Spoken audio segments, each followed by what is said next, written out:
Sir, it's 8:30. Yes, sir. Yeah, I'm Yes, sir. ready. Very good evening to everyone.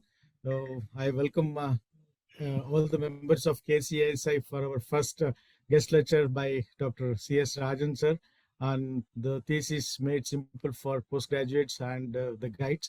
So, in absence of our chairman, Dr. H.V. Shivaram, sir, Dr. Narayan Hipsur, sir, will be acting chairman for today's webinar. And I request Dr. Narayan Hipsur, sir, to give the welcome address. Good evening, everyone. It's a first KCSI webinar which is happening, and I'm really privileged to be a part of this, chairing this session. And I warmly welcome our youngest surgeon, Dr. S Rajan, sir, who has accepted to be the first batsman, and he's going to talk about the thesis process made simple, CS for the thesis, CS for the thesis. Okay. And thank you, Kalavani Madam, the scientific chairman, who has taken a lot of pains to organize the whole program. We are going to have a lot of, it's a big feast which is going to be there for this year. Let us all have a good time and enjoy this thesis, not only this thesis and the programs which are lined up to come this year. And I welcome our past president and my teacher, Dr. Siddesh sir, Dr. Lakshman, and all senior colleagues, senior teachers, professors, and my friends and students. Postgraduates, a lot of postgraduates are also logging in. I welcome all of you. Let's have a good time. I request all of you to please mute yourself and let us only listen to Dr. Rajan sir. He's got a lot of things to share with us. Let us hear with him, and I welcome you all. I think so, Dr. Rajan sir, please take over and start. So before that, one thing is kindly everybody mute yourself. Any queries are there, either you can put it in the chat box or raise your hand. At the end of the talk, we can have a small discussion on that. So just to introduce Dr. C.S. Rajan sir, actually doesn't require any introduction because he is a well-known personality across the state and the nation. But still, as a customary, he is a past HOD of surgery, director, DNB studies, St. Martha's Hospital, Bangalore, editorial board member of Indian Journal of Surgery, and he was a past chairman of KSCASI, and he is well known as CSR to everybody. So this is for Dr. Rajan sir, for you people. So please, sir, you can take over. Good evening, everybody, and thank you for those warm words of welcome, Dr. Hepsur and Dr. Chandrasekhar. I am going to take you through a common topic which will be of interest to both the PGs and the guides and the seniors. This is something where the student and the senior person work together to produce some form of a research activity reflected in the form of what they call as a thesis. A thesis is a mandatory requirement of the study boards of both universities and the national board. That is why the thesis is a part of every master's program. And same way, this thesis is a part of surgical education, which is a part of the medical education process. We cannot run away from the thesis. I am going to take you through as a step-by-step guide. It's a kind of code of study for you to completely and successfully finish this requirement of the curriculum, which is the thesis. There's a lot of confusion between the words thesis and dissertation. They are used interchangeably. What the key difference is when they are completed. In the sense, the thesis marks the end of a degree program, whereas the dissertation project can be taken up anytime during the course of the studies. And since the thesis is one of the final things that the PG does and then does as exams, we are going to refer to this work as theses hereafter in this talk. Even across the world, if you look at a difference, the United States call the thesis a shorter than a dissertation leading to a master's degree, whereas a dissertation is an original research which gives you a doctorate degree. So we'll stay with that distinction. It is exactly the opposite in Europe and the in the European Union and in the UK. Right. CS is a part of my initials, and to make it unusual, to make it easier to remember, and to make it a little unique in its presentation, this has been my style, and I will be using this formula to go through the whole talk. It's a 40-minute talk from now on, and we'll leave about 15 minutes at the end for questions. It's a lot of congratulations and smiles for your successful entry into the PG program, to the new PGs that are around. And this will lead to your certification in surgery. That is, you'll get your MS from universities or your DNB from the national board. The process that I'm going to talk to is as much as 40 steps. No staircase is over until the last step is done. And it will be presented in a sequence, clear sequence, so that you young surgeons, cub surgeons, and your senior counselors, the guides, can carry out satisfactorily aspect of the thesis. Is somebody talking? Can you just mute yourselves, please? Okay. It is important that, remember, we have a calendar schedule. And if you stick to this calendar schedule, you will find that it is very easy to complete the process without loss of study time at the end. The PG course is 36 months, many times much less, because selections are made so late. You are supposed to choose a topic within the first month. The first month or 2 months, you must get your topic chosen. Then we have to write a protocol on how you're going to do your study and get that approved by the end of 3 months. Then you have up to 2 years to collect data for your study. At the end of 2 years, it is over. Your collection of data is over. You have to spend 3 months in the analysis and discussion so that you bring out some results from your studies. And then it takes a long time to do the printing, binding, and getting your signatures and submit it by the end of 30 months of your program. At the end of 2.5 years, your dissertation should be submitted a good 6 months before the final exam. Please note, don't waste your time in the final year of closer to your exams trying to finish this necessity of the course. So remember, the first month, the topic, third month protocol, 24th month, the data collection is over, 27 months, the analysis and results, and 30th month, you submit it. What are the 40 steps?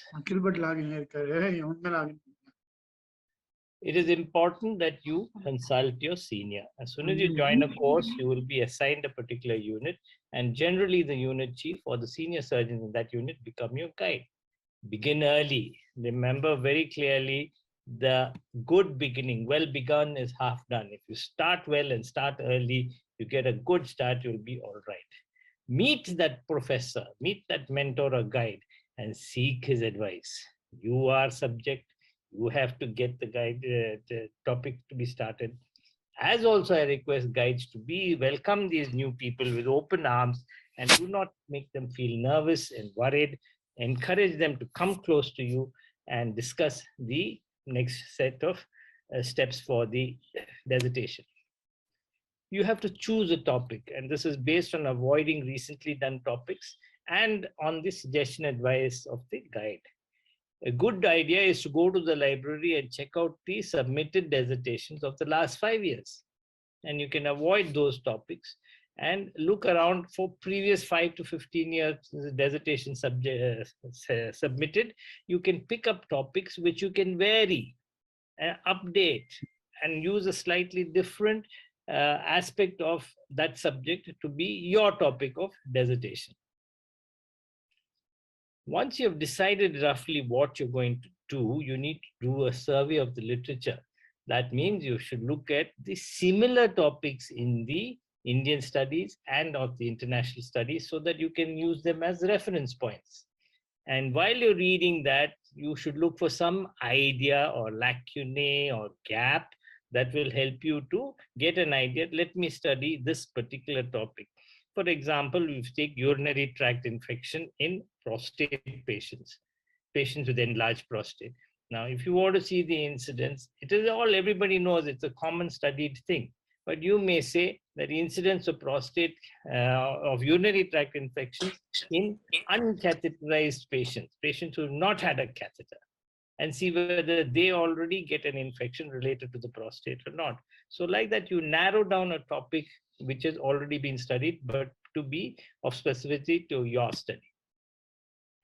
In this regard, I would request. Can you please? Already processing the Okay. In this regard, I request you all to use your reading time to cover two books. One is called The Evidence-Based Surgery and Research Methodology by our own colleague, who is a really strong person in the knowledge and conduct of scientific reading and research. And this book is very small. It is a useful book to have as your quick read to getting into the process of the research. The second book is also one which relates to statistics, also written by one of our own colleagues, Dr. Ramakrishna, who has given a beautiful outline of basic statistics that are necessary to be used and how to use them and how to collect the data to use these statistics, very nicely outlined in these two books. So I feel that all students in Karnataka, in the surgical side, should be made to read these books. Once you've narrowed down the topic, you have to constitute a selective research question. This is a tricky thing. It is something that needs a lot more discussion and will take a whole class if I go into all the details. But basically, you've got to narrow down your topic to a particular aspect of a study that you want to do. This is the step that will give you the uniqueness of your project. It will address a particular problem, and perhaps it should also be interesting. So these are the things by which you constitute your research question. About the research question, it is an answerable inquiry. It is the very first step of your research. You put in the question first and then start working on it. And of course, remember, there are three types of research questions. That is, one could be descriptive, one could be comparative when you do trials and studies, or it could be causal. You want to find an effect or a cause for a particular condition. You pick a topic, read about it, narrow the topic, ask a particular questions, sub-questions, pick one of those questions and focus on that question as being your topic for the dissertation study. Once you pick the topic, you must make sure you can do it. You must confirm that you're able to do it. You must calculate the economics of the study as also the cost to both the patient, to the hospital, and to yourself on how much economics it involves. And the patient must be able to afford it, or the institution must be able to allow you to do it. Like you can ask for lipid profile for everybody. Now, lipid profile is a costly test. And if all patients have to undergo that, who's going to meet the cost of that? So those things have to make the project feasible or not feasible. Secondly, you must check on the incidence and prevalence of that particular clinical entity in the last 5 years, so that you know you have enough number of cases will come to you in the next 2 years for you to complete the sample of your project. Now we have to set those aims and objectives. What are aims and objectives? Aims is the single aim with 3 or 4 objectives which are there, which will help you to conduct the study. The aim is the what of the study. And the objectives are the how of the study, how you're going to go about it. This will also give you a title of the subject, of the topic, so that your aim generally reflected in the title. Aim is what you chase and what you want to seek. What and where you would like to be by the end of the show. Chandru, can you mute everybody else, please? Too many people are talking across. I'm doing it, Rajan. I'm doing it on a continuous basis. Yeah, please go ahead. Yeah. Thank you. Sorry for disturbing, but it distracts me. That's why. It is what you want to know. And generally, the convention is that it is written with the as a verb action as to plus an action, like to develop or to track or to generate, or to compare, to investigate, to correlate, or study the effect. It is something to be done, and that will be your aim. The objective is your course of steps. To achieve that aim, you need to find out a population, the gender base, the other concomitant factors, the response to treatment and all that, and how the response, how you're going to do it. Those are specific steps, and these are the objectives, so that you will build up the case to find and solve the aim. This objective must be smart in the sense it should be specific to that topic, measurable so that you can measure what is happening, achievable. You shouldn't have high ambitions and beyond the realm of common use. It should be realistic, and it should be able to be done within the set timelines of your study. Once you've done the aim and objectives, your next thing is to concentrate and make sure your materials and methods, what I call components and schemes, and how you need to be done. This is the working plan. How are you going to go about it? What are the each steps of the way? If it's a particular comparison of procedures, each procedure, how it is done and how you will evaluate. Now, go to the statistician. This is a big step that we miss. Most institutions do not allow, most candidates do not meet the statistician at this stage. They go at the end with a garbled baggage of numbers, and they are not able to get useful statistics out of the data collected because it's been collected the wrong way. So you go to the statistician and ask them to give you the size of sample and to plan the pro forma, the survey collection sheet with scoring and rating scale, so that what information you collect can be quickly converted to statistical figures and graphs. The correct sample that you need need to know the numbers and the duration of the studies, and properly identify your inclusion and exclusion criteria. These are the variables. I'll come to that. The guide and statistician play a very important role here. That poor student doesn't know what he's doing. He needs to be taught. He cannot understand. So it is our duty as seniors, as guides, to tell them, this is what you have to do. This is how it should be done. Please go and do it. You can't just say, bring me your inclusion and exclusion criteria. This you have to sit and discuss. This is where I feel we as guides are failing in our duty in not guiding the students properly. Variables are called confounding factors or confounding shifters. These that are factors that will affect the result on both ways and in each arm, and give you a distortion of the association that came. For example, if you're looking for the association between obesity and surgical site infections, this is confounded by age, by diet, by smoking status, that can be unevenly distributed among the groups compared, and so the results could be affected. One may have too many old people, the other may have too many diabetics, and this makes it difficult for us to get the correlation between obesity and surgical site infections. This is just one small example. Now the 10th point is to create your pro forma, which is your survey sheet, which is the sheet by which you will collect all the data. It must be planned and appropriate. You must have the proper boxes to tick, and you must have space for entry of details, so that you have columns in which there is enough place for you to neatly enter your details. This also must have the approval of the statistician and the guide. All surgical trials, all studies need the consent of the patient. You must get an informed consent for their participation in the study, especially in prospective studies, where the patient must be told that they're going to be part of the observational or the experimental group.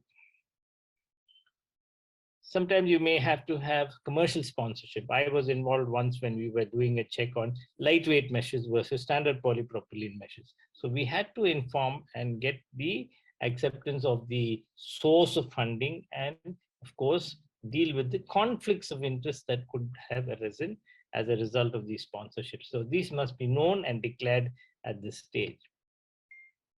Now, are you conforming to standards? Are you doing it the right way? This is called the protocol. And the protocol is the proposal for the study. This has to be submitted to the hospital board and the ethics board for their clearance.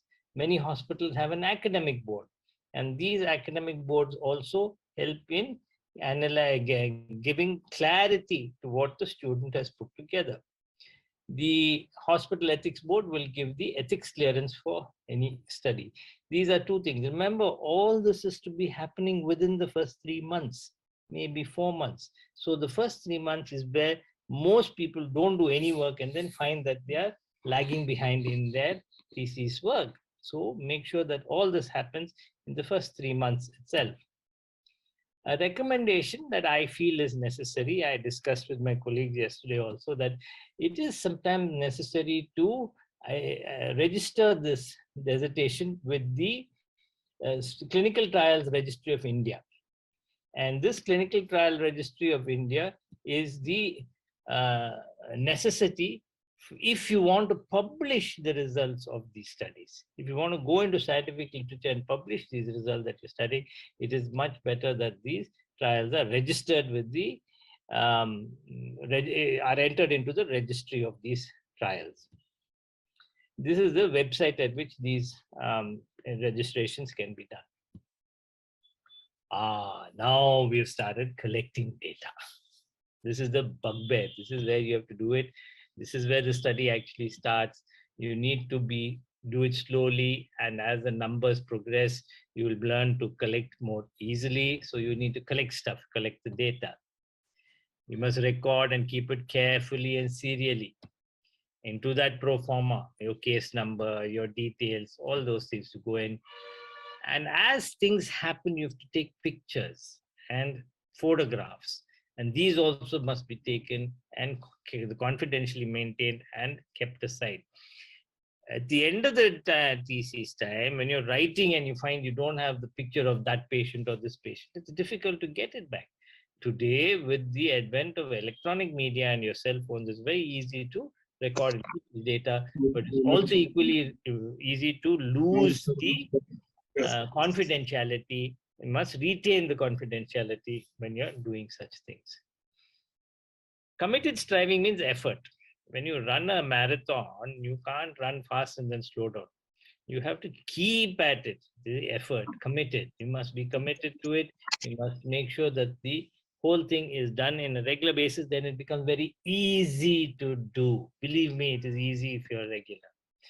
And you have to set aside regular time every day for this to be done. Maybe every once a week or so you do up all these things, then you will find that all your data is collected in a systematic way. Here is again a place where we as guides fail. We need a mandated duty of the guide and the department to set up periodic reviews and a timetable. Every 3rd month, you will come and show me what you've collected. Every 6 months, you'll show me how much theory has gone through. Every 9 months, you'll see have you started and getting enough data for your collection. Are we progressing? These are all important constant supervision by the guides. This, when done together and with a little smile here and there, makes the thesis experience much more enjoyable.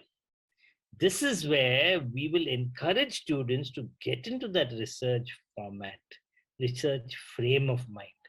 And they must realize that, Ayo Baba, once this thesis is over, I'm not going to do any more research. That should not be the approach. Otherwise, we will not progress. This thesis exercise is mandated for us to learn to do it into our future careers also.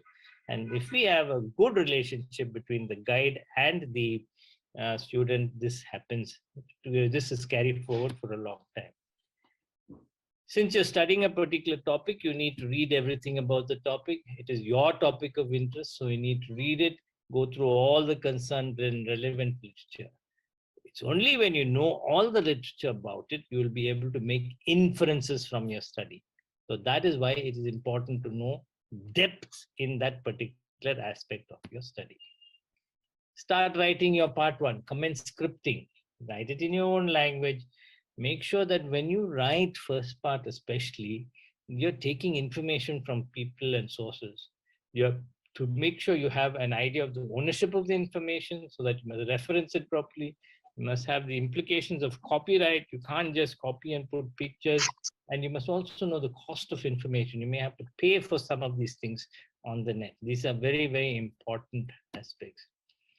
I say a strict no-no, curb strictly the copy, cut, and paste culture. This is plagiarism. And today we have enough software and literature to just tell you these words have been taken out from this article. If you have chat GPT which can create so much things, plagiarism is very easily picked up and you'll unnecessarily find that you have lost a lot of information and your thesis could get a rejection. Once the data has been collected, you need to sort it out for statistical analysis. Go to the statistician and they'll tell you how to put up the tables and numbers in your study. Carefully sort it out.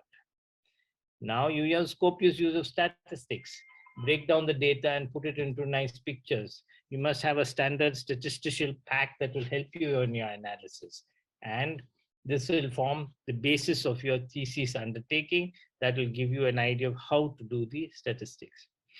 A small book on medical statistics, as I mentioned earlier, Dr. Ramakrishna's book is very useful for the guidance on these things. Charts and sketches, this is one thing many of us enjoy. If you have a Microsoft Excel program, the Excel sheet package gives you enough and more ways and colorful ways of doing diagrams and pictures. So this would give you the exercise of putting all your data into, which you got in tables, into graphs and figures. Now you've got the data, you have put it down, you have started analysis of the data. In the analysis of data, you have to search. Look at the data and see you're getting good facts. What are the facts coming out? It may be contrary to whatever the standard teaching is. That doesn't mean to say it's a wrong study. In your study, you're finding that urinary tract infection never occurs in prostate patients. Well, that is so be it. That is your study. You talk about it. Because your result is not conforming to something that is standard, doesn't mean to say you'll get a rejection of the dissertation, of the thesis. You have to have the process properly, and then you will be able to clear it. And these interpretations must be with regard to the aim, specifically related to the aim and objectives. Once you had all these things in place, when you're doing your critical search, you will also have to create the significance. Is there a significance in your findings, your p-values that you need to find out to see what the effect is, the numbers generated, are they significant or not? Once you have these numbers, you have to discuss. Sifting is the word for discussions. You have to comprehensively discuss it by looking in comparison to national studies and international studies done on the same topic, so that you can see that your study, your effect is not any different or worse or better than that is available in the literature. These differences must match with your primary aim and objectives. Finally, you'll draw your conclusions and solutions. What do you recommend out of it? Based on the results, you can draw some conclusions that A, 2, 3, 4 related to the aim are the results of the study, and as the result, the objectives that are there or also should have some kind of inferences coming out of it. They must match what you saw in the aim. And most studies that we read, that I see and have to correct, have a whole heap of conclusions which are not reflected in the aim and objectives. Now that is where we are missing the point. We must relate everything and have concrete data collected, evidence from your study to say that these are the inferences that can be done. Once you've done this, you proceed to write the second part of the theory of the dissertation. When you're writing your second part and you're finished writing that, you have to compose serially all the references. Now, this is a rather tedious task. It's not easy to be done. It takes a long time to do and often leads us with frustration. Each piece of work that you have referred to must be cited with a unique number assigned to that order of citation. Sometimes the same citation must be maybe used 2 or 3 times. They have to use the same number. And I prefer that the number is written as a superscript. It's very easy to write a superscript number relating to the number in your reference column. This relates to both first and second parts of the thesis. Now you have to compile and stack your bibliography. You use the Vancouver referring system. This is a very, very good referring system. It is a system where all journal articles are grouped in by the author, title, journal, year of publication, the volume or the issue that is there of that year, and the pages. It's a nice way of doing it. It's a systematic way. And many people who correct dissertation just look at that and see if you have written your references correct. And if you've written your references correct, they accept the dissertation. So that means you have learned at least to do the referencing properly. Concerning pictures of all the illustrations, you must make sure that you have confidentiality. You must number them and write a short descriptive legend at the appropriate place.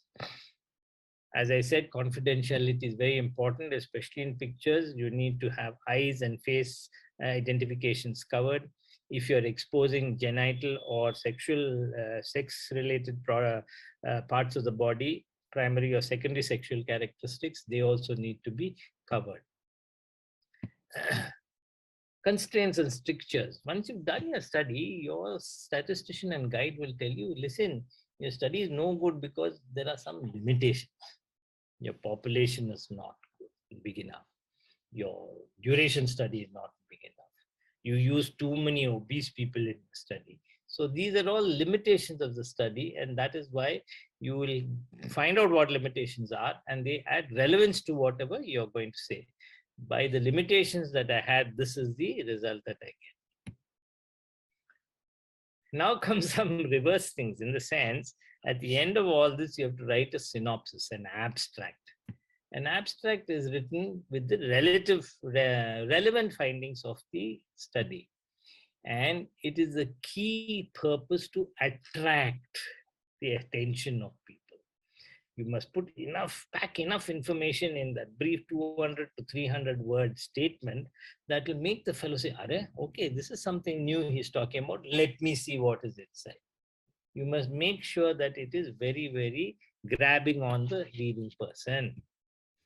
A few keywords can be added so that they help the easy identification of this kind of a problem on the literature searches. Surprisingly, I recommend, and many people recommend, that you write the introduction to your whole study now. Because if you write an introduction early, you may vary or change during the course of the study, and you find that the introduction is different. So you write the introduction now and make it the first page of a study so that you will evoke an interest and curiosity in the reader to go through the whole work.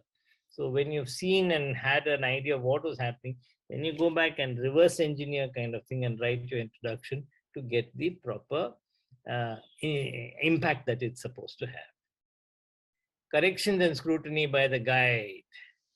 Now, I have seen guides make the students go on a runaround. Come today, come tomorrow, I don't have time today. What is this? It's not clear. Now, that is all very casual and wrong on our part as teachers. We've got to set aside time and be patient with the student so that we can give them the proper corrections, which over the course of the study had to be done frequently. And at the end, there will be a long discussion with the guide and the academic board, with which they will then decide the relevance of the study, approval of the findings of the study, and accept the study. These are the three things by which this corrections and scrutiny need to be done. Now you have finished it, you've cleared everything. Remember, there's still lots to go. You have to make your printing. You have to get the correct font, line spacing, and margins by the requisite instructions of the university. The proofreading for typographical and topographical errors. I see dissertation thousands of typos, now what we call typos, and that is not correct. It doesn't look proper. It's like you going out for a dinner with your shirt not tucked in. It means you're not bothered about your appearance. A properly done dissertation thesis has to have it correct in all forms of language and correction, no spelling mistakes and no errors in numbers. Binding has to be done. There is a title page, certification pages for guide, department and institution, acknowledgements, appendages, which mean the pro forma, consent form, and the master data sheet. All are sequentially bound together to give you that copy. You have to check the statutes of the university or the board. Each one has their own particular ways of doing things. And once that has been done, you submit this whole thing to the chiefs for the signature.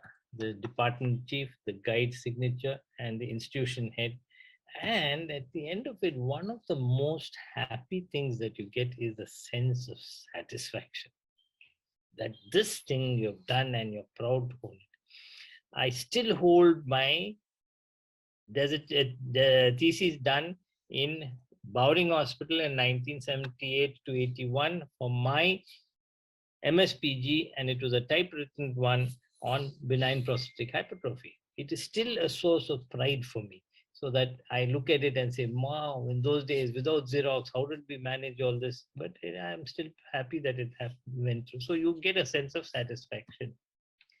You complete the stipulations, you find out what they want, how much money you have to pay, whether it should be an electronic form or a printed form, how many books to be printed. As also, you sometimes now they're saying you supply all the dissertations only in the electronic form.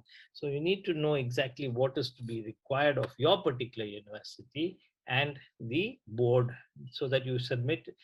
Errors at this time, you've done the whole thing, but you make mistakes here, you find your thesis is not accepted, and submit it well before the given time.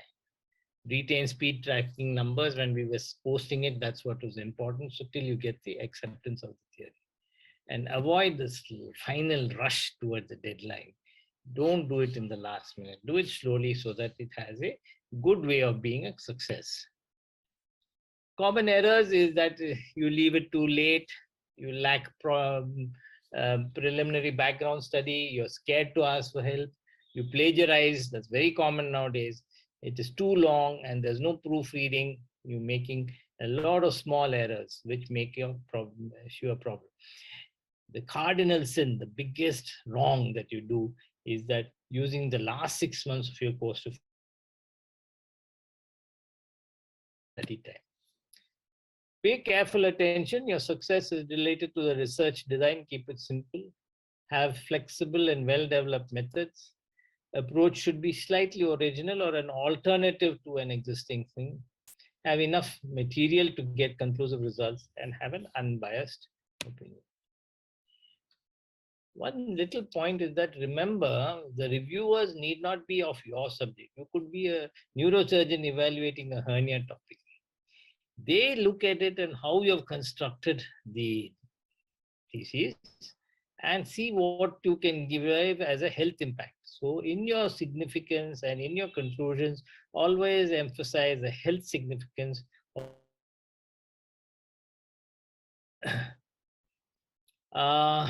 don't have complex runs, don't have too much detail on data analysis, don't underpower your study. That means you don't have enough sample or enough breakdown of data. And don't use unnecessary statistical tools to show them that you're a master of statistics. It is not necessary. These actually pull you down. In conclusion, a correctly scripted dissertation brings much credit to the guide and department as much as it does for the students. And when they get accepted, this can be added on to one's curriculum summary, that is your white CV, and you get a certain credit score for such a good CV. On the other hand, if you get a thesis that is returned because it's not conforming to staff substance and standards, it is a reflection of the department. And you wouldn't like that to happen. You should be proud that your department don't get rejected the thesis subjects. Perfection consists in not doing extraordinary things, but in doing ordinary things extraordinarily well. And this is a very useful thing. I congratulate you all. I wish you all the best of success. and I hope you will be able to produce a decent thesis, which is a useful experience to you. I'm not finished in the sense I've got few more things. This is the schedule, what compliance schedule of how the protocol is written and how the instructions are given. You need to write and follow all these things. This is how you set up your chapters in the book, the general, what are the instructions and how it is done, as well as the instructions on what part one should have, and the other instructions on how part two should be written up with the recommendations, and what is your style of referring, the Canadian style. This is the various ways. Sometimes you have references from textbooks, so that is also written in a different way. Sometimes you take references from the net, so that is written in a different way. All these should be done properly. And the references. For this article, my references, main references were, as I mentioned, Dr. Lakshman's book on evidence-based surgery. There are a couple of other references. I also made sure that I had a look at Dr. Ramakrishna's medical statistics. Unfortunately, Dr. Ramakrishna is not with us this evening, but he is easily available, and on his personal website, he has loaded a lot of statistical tools, as also it is available on the KSCASI website. So you can always look at these to get an idea of how to do your statistics. With a real deep gratitude to ASI for allowing me to be this, I complete the talk by saying thank you very much for the patient hearing. I'm going to stop sharing and I'm going to be available for the questions. Thank you very much. Thank you very much, sir. Rajan, sir. Yeah. Any questions? I hope it was all right. Yes, sir. Absolutely. It was really a wonderful talk. You made the thesis very simple. And actually, I went through all my 3 years of struggle during thesis preparation. It was so easy. And not only for postgraduates, you made it easy for guides also. So thank you so much, sir. Yeah. Any questions? Thank you, sir. Rajan, sir. Thank you. It was an excellent talk. I request Kalaivani Madam to please chair this session and take the questions, and so that Rajan sir can answer them one by one. Please raise your hands and then speak up. Ramappa sir wants to say something. Please say, sir. Good evening, sir. Good evening. Namaskara. Namaskara. Namaste, sir. Namaskara. Namaskara, sir. It's an excellent talk. Very nice. Very useful for our PGs. Really, it's a tough job. You have made it very, very clear. Thank you, sir. It's very nice. Very nice. Thank you. This entire script of it, which is the soft copy, will be. I'm sending it to Chandru. He'll load it into the website, sir, of the KSCAS, and it will be available for everybody to read. And exactly what I have told, and the same slides materials. It's not slides, but the theory material of each slide is given there. So you'll find it easy to download and read if you want. I cannot agree less for the simplicity with which you have presented to the students and to the teachers. Really excellent, sir. Excellent. Thank you. And as always. I hope the CS won't give you all nightmares tonight, because too much of it went in. No. We looked at the content, sir. There are a few questions, I think, so in the chat box. I'm looking at it. Yeah, I'm just looking at it. Everyone is congratulated, sir.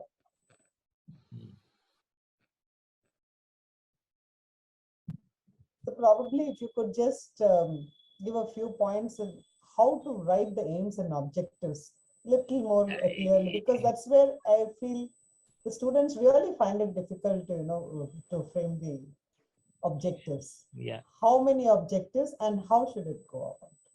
See, as I said, you have to do preliminary reading of a particular topic for you to decide on what you're going to study.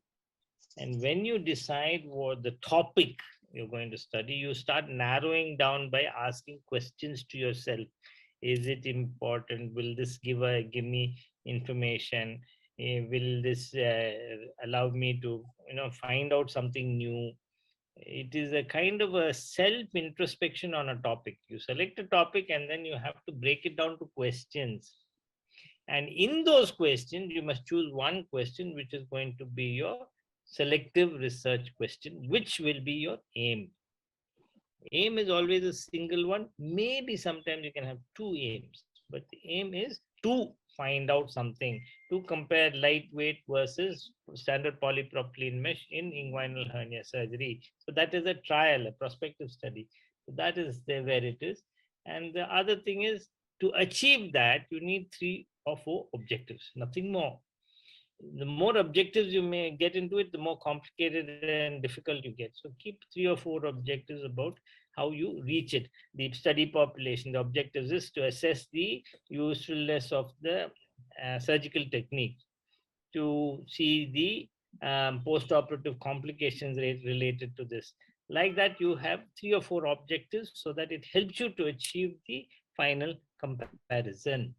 I see Dr. Lakshman has his hand Yes, up. Dr. Lakshman, sir. Yes, sir. Lakshman. Yeah, thank you. Yeah. Thank you. Excellent talk, Rajan. But Thank if I may, I would like to reiterate the fact that the point that you made, that guides and the departmental heads must take the lead in enthusing the students to take up these projects seriously. I really believe that that's extremely important. It should not be seen as a chore, as a requirement for getting the MS or the DNB, but it must be seen as an integral part of a surgeon's training. And unless we get that philosophy behind the whole process, I don't think people will learn. This business of pressure to publish and present, my sincere hope and belief is that it is not seen as a pressure.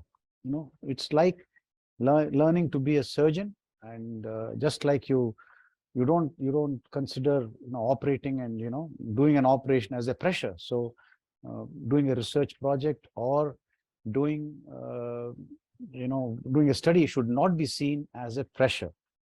The only thing I would like to add is that people must become computer savvy, and it is important. One of the CSs I had computer savvy, but yeah. So no, but the point is, particularly in terms of referencing, today, I don't know how many of you know it, there are what are called citation managers. I use a thing called Zotero. These are freely available. There's also a thing called Mendeley. There's also another thing called EndNote. All these are freely available. And these make citations and referencing extremely easy. We have to do nothing, just have a little bit of learning to do. Once you do that, when you get onto the web and get your references, which is a far easier and simpler thing to do than what we had 20-30 years ago. Once you get that, referencing becomes really a very, very easy job. My final submission, whether you're doing presentations or a thesis or whatever, please focus on 2 things, which Rajan has already mentioned: research question and confounding factors. Understand them and address them, and you'll come out with a good study. Thank you very much. Thank you, sir. Dr. We have Dr. Rajgopal. Yes, sir. Sir, firstly, excellent talk, sir. Congratulations. You see that attendance were more than 89 or 90, I saw. So very well presented, so simple, and that's what I can say. Now, the 1 or 2 points I would like to highlight is that it's better that everyone has a CTRI registration, sir, because that gives a weightage to the whatever the topic number 1. As rightly put it by Dr. Lakshman, everyone should take it a little bit seriously, in the sense. So if you apply for that CTRI, it will definitely take, it may range from 3 to 6 months of time, number 1. So don't expect the postgraduate to start by 3 months of this work for postgraduate, so that they have to keep themselves ready for that. And it is the duty of the guide or the authors to see that no patient is taken into the study without having that number. This is a very important point. In fact, we'll get an email from the registry that you have to agree that I have not taken any patient up to now. Secondly, as has been already pointed out, this is not a don't make it very complicated, as has been told, one aims or one or two objectives, etc. Better that you have a prospective data rather than, sir, retrospective. That is another thing. Very often it happens is a lot of data is missing. And this combination of retrospective and prospective, that also we have seen earlier, it is better that we avoid that.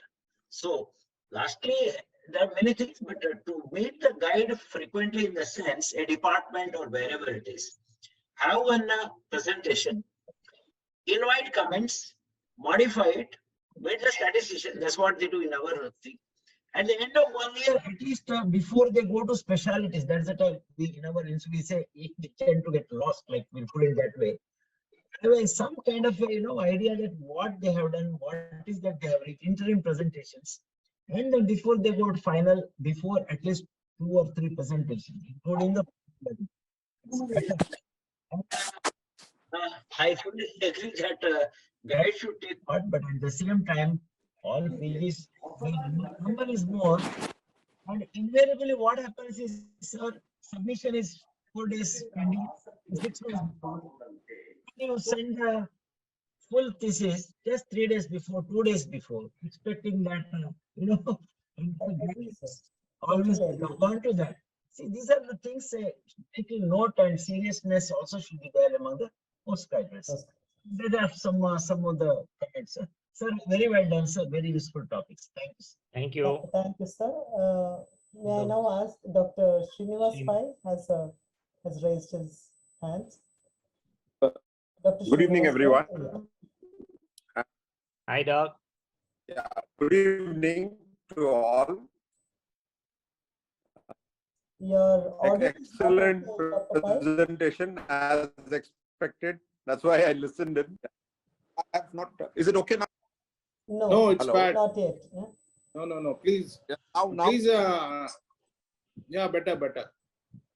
better now. Yeah. Okay. Yeah. See, what has happened now is we had the dissertation all this time, and now suddenly the MCA says you have one paper, you have one publication, you have one presentation. So actually, it's four topics a postgraduate has to pursue, unfortunately. So I'm not saying there is a pressure, but there's a mandatory thing to publish it. When it was not mandated, we used to publish it because there's absolutely no pressure that time. Now MCA says, unless I publish, plus unless I do a dissertation, unless I do a poster. So what happens? The one to suffer is the dissertation, because that is the one which is in the back burner, because there is time.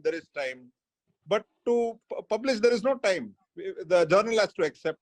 That's what I meant by that statement, which I put in the box. Any comments on that? Sir, Rajan, sir? Yeah, I know the poor student has to produce 4 things in relation to a subject. My point is this dissertation itself will give you the 4 topics, no? If you do a proper study in one subject, in one aspect of it can be taken and put out as a poster, another aspect as a presentation. So you can do one proper study and get all 3 things from the same thing. It need not be 4 different topics, you see. So There is a, if I permitted to interject, there's a technical issue of ethics that is called as salami slicing, unfortunately. Yes. So understand. that is, Yes. therein comes the pressure of doing. I don't mind because they should add 1 more year to the MS course in order for us to do all this. Unfortunately, I see my people pressured with this and pushed. And Anyway, the staff can help out on the other 3. So I personally feel this pressure comes because we start late, sir. That first week itself, you need to pull the PGs down and say, listen, these are the things that you have to do. Give them timelines. And say, you have to keep doing these things, otherwise you're not going to be progressing. And get them started within the end of the 3rd or the 4th month. I know, as Dr. Rajgopal Shenoy said, if you ask for a CTRI registry entry, then it takes time. They don't want you to do any study till the clearance comes. But otherwise, I think it is necessary to start early so that they are able to get going and to read some basic books. All MBBS and all of NEET does not concentrate anything on research methodology as well as of evidence-based medicine. So these are new things for the PG as soon as he comes. So I think we should spend the first 3 months putting them into the proper tracks, and then they will produce these things as the course goes on. Currently, there's an exam to be given on research methodology online, self-help.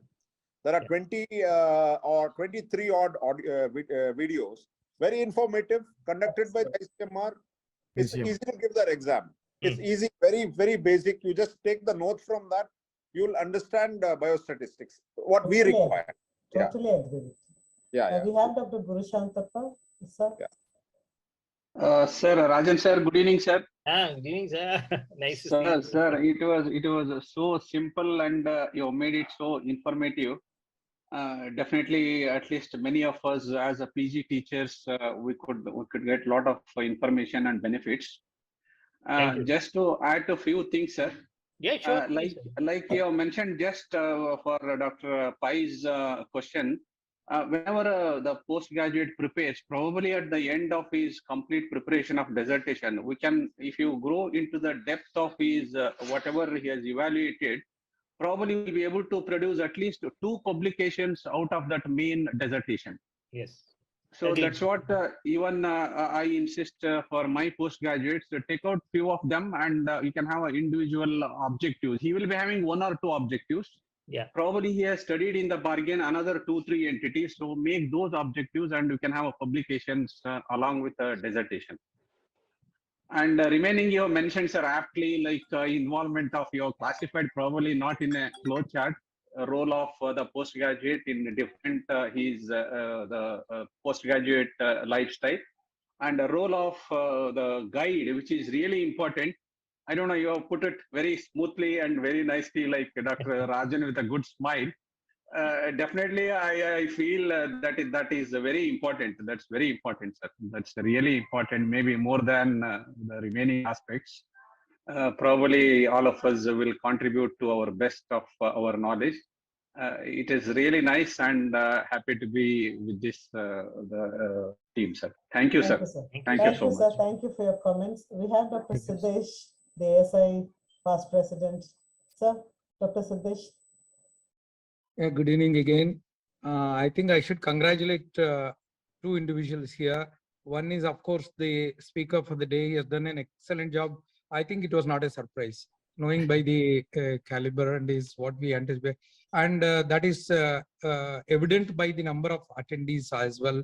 And I should congratulate also Kalaivani and the scientific team of KSCAS for this year have chosen this topic and the person. So the again that needs to be complemented. So that's good beginning, and I wish you continue this. Coming to the main topic, sir, you've done an excellent job.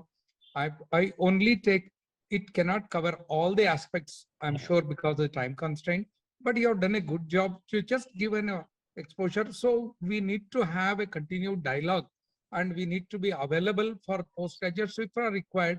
So I would request the scientific team to make a panel for this particular purpose. Those who are postgraduates or even the juniors who are, even the guides required to get clarifications, we need to assist on part of Karnataka state chapter.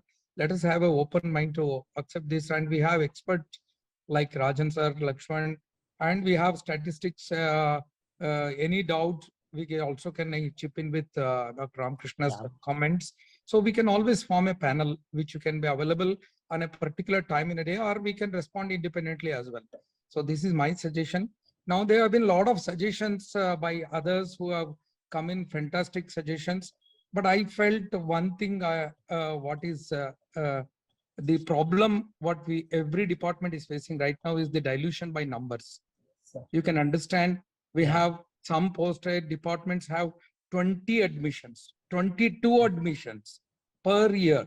So when it comes up to that, see, the whole department feels, well, it is just a sake of a courtesy to finish off the criteria of meeting the norms. So that is, this can be beaten by certain concrete steps. And Rajan sir have been telling time frame, and we need to start early. I agree. All this is important to meet the time to achieve results within 3 years. Because the dissertation is, sir, let me tell you, CS sir, the dissertation need to be submitted 6 months in advance. Yeah. You know, university needs, so it is not 3 years tenure. So we need to know by the time you start, it is already 6 months gone, and you have to submit 6 months in advance. So you essentially have 24 months. 24. So that is where we need to look at. So now there are two things which come. Of course, this we can go on talking for a long time, but time constraint, let me cut short. Has been a HOD and been in a faculty for nearly 31 years. So my take on this has been, we need to, as a department, we need to have a culture. The culture in the department, and it has been aptly told, as Rajan sir touched, it all depends on the HOD and the teachers. But of course, I feel little more than that is the atmosphere in the department should be oriented for basic research. So once that is there, automatically we will start flowing up with new ideas. And it need not be at the beginning of the year of admission. We need to start thinking for topics for each individual. We need to have topics lined up as and when is required. So this is possible only when we have a culture of research happening in the department. So that is what is required. And by imposing on publication and all, what our universities are trying to do is only that, to build up a culture of research attitude inside the department. So once you have that, automatically all these time zones and all this automatically will get met. This is my humble submission, and what I felt as an HOD also, unless you start preparing as a whole, I'm trying to touch something more basic here. So that is one aspect. Number two, what I wanted to just add on to here is, see, dissertation need not be a thesis. What I don't know, sir. I may be wrong, but when you told American way of thinking is different from European, I may be right in thinking that we are European way of how we look at things. Because thesis is something which is submitted by a PhD scholar. So that goes through a real original research, which goes through a lot of scrutiny, criticism, and a lot of other things before it gets published. And it is ready at the time when it is accepted as a thesis. So it is ready for publication as well. Whereas dissertation is only a methodology of teaching how to do a research.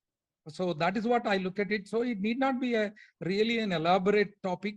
So it can be a small topic, but ultimately the same topic can be a research topic later on in the department to continue. So that is also important, because as a university, people who had to get promotions, they need to have publications and research articles. So that can be, dissertations can continue to evolve as a research topic subsequently. So these are my comments, but I'm open for any other corrections and criticisms also in my thoughts. So this is what I felt as a HOD, and as a department, we tried to inculcate. How far I've been successful, only some of them like Preeti, who is here, and others who are there in the part of the department should tell. Thank you very much. Thank you, sir. Thank you for your comments. We have Dr. Lakshman. Probably he will. Sir, Dr. Rajan, sir, do you have anything to comment on? Nothing. It's just that I had written a CS on Dr. Sidesh, and I called him Captain Sidesh. Oh, okay. So let's take comments from Dr. Lakshman. Sir.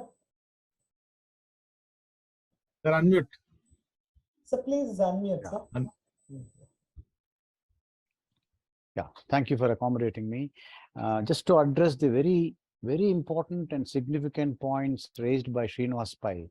But I don't think it is unethical if you have a thesis, a paper published based on the thesis, even two, as Dr. Gurushanta Pai indicated, and make a presentation, all with one research study that is well within ethical principles. And the term salami slice that he referred to usually occurs, is attributed to having multiple papers from similar data. And it doesn't apply to different genres or different kinds of presenting the work, like presentations and thesis and papers. The same body of data, perhaps with slight alterations and the durations, things like that, if that is used repeatedly to get more journal articles, that is called salami slicing. So I think it's well within ethical principles to have different types of presentations in with one study. Thank you. Thank you for clarifying that, sir. Yeah. Dr. Rajan, sir. One last comment is that if every senior reads one journal once in 2 months completely, you'll get your topics. You just have to read journals to go through properly and see, and you'll find there's so many little things that you could pick up and give it to your students. So I implore my surgical colleagues, senior colleagues, to keep reading the journals, even the Indian Journal of Surgery. Now it's become a little more voluminous. There are enough little research articles, there are enough original articles coming for you to get a seed of thought that will produce some kind of an idea for a student to look into and do a study on it. So I think we should start with ourselves first. Thank you. Madam, if you're done, shall we Yeah. end the session? Yes, sir. Yeah. Any Madam, thanks a lot for conducting the session flawlessly, and Thank you. especially special thanks to our Rajan sir. It was awesome. Everybody enjoyed. There were more than 98 people I saw who came in. It's almost like a century people were there. Now, I think so. We are carrying this CS message to everybody. You have reached everybody, and as I told before only, sir, please give take-home messages. In each and every slide, there were take-home messages, which I saw that. And if you can pass these slides to our website, it will be good, sir, so that everybody can, who have not seen, also can take it. Now I request our Chandrasekhar to please present the vote of thanks. Can I say something, sir? Absurd, sir. Venkat here. Venkat. The same Venkatachala, presentation Venkatachala, what yeah. Dr. Rajan has made, he can convert it into a PDF and share it. No, he's doing it already. He has already said that. No, the PPT itself can become a PDF. Yeah. The entire material will be uploaded in the website. Okay, thank you. And also the same video, what is that? It has been recorded, and that we are going to be also in the upload in the website also. We can, those who have missed it, they can really look it. Thank you. I thank the chairman for the opportunity, Dr. Shivram, and today's chairman, Dr. Narayan Hepsur, and I thank the presenter, Dr. CS Rajan. Our heartfelt thanks to you, sir. Thank you. Thank you, sir. Tell Dr. Shivram I missed him. We all missed him, right? We all missed him, sir. To conclude, sir, Dr. Chandra, can you just please announce the next session that will be on 26th? 26th, we have on medico-legal aspects. We have a panel discussion, so headed by Dr. Hepsur, sir, and it will be on the Sunday, 26th of March. No, sorry, 28th. Sorry, 28th, Tuesday. 28th. No. We had sent that correction. I think so you have not noted. 28th. Okay. Right. Sorry. So shortly the flyers and the Zoom link will be sent to everybody. So please join on 28th. To conclude, on behalf of KSCASI, we thank Dr. CS Rajan sir for taking out time and giving us a wonderful presentation on to how make the thesis easy for postgraduates and the guides. And also, on behalf of KSCASI, thank our immediate past ASI President, Dr. Siddesh sir, our Chairman, Dr. Narayan Chandra Hepsur sir, Scientific Committee Chairman, Dr. Kalavani, Dr. Rajesh Ballal, all our National EC and State Executive Committee members who are present here today, and all the members of KSCASI, and we saw more than 95 people have attended this webinar, and all the postgraduates who are part of this and which has helped them to prepare the thesis. Thank you one and all. Thank you very much. Hope to see you on 28th of this month. Thank you. Thank you. Thank you, everyone. Thank you and good night, everyone. Thank you, sir. Thank you. Good night. Good night.